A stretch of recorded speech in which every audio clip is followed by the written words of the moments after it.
The state of the economy today is deeply worrying.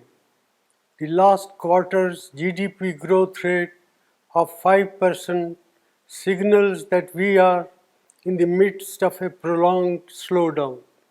India has the potential to grow at a much faster rate, but all-round mismanagement by the Modi government has resulted in this slowdown. It is particularly distressing that the manufacturing sector's growth is tottering at 0.6%.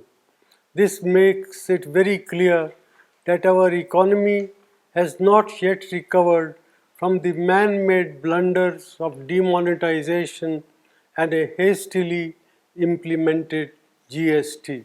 Domestic demand is depressed and consumption growth is at an 18-month low. Nominal GDP growth is at 15 years low. There is a gaping hole in tax revenues. Tax buoyancy remains elusive as businessmen, small and big, are hounded and tax terrorism continues unabated. Investor sentiment are in doldrum. These are not the foundations for economic recovery. The Modi government's policies are resulted in massive jobless growth.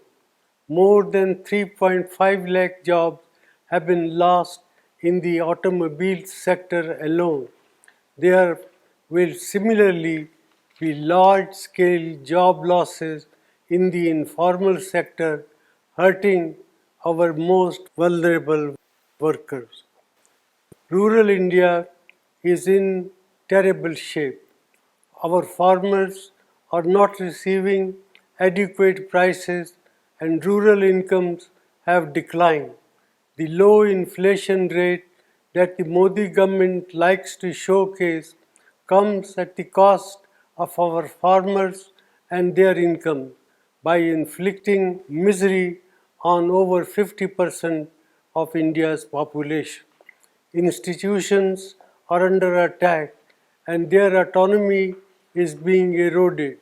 The resilience of the Reserve Bank will be tested after its record transfer of rupees 1.76 lakh crores to the government, which claims that it does not have a plan on what it will do with this windfall. In addition, the credibility of India's data has come under question under this government. Budget announcements and rollbacks have shaken the confidence of international investors.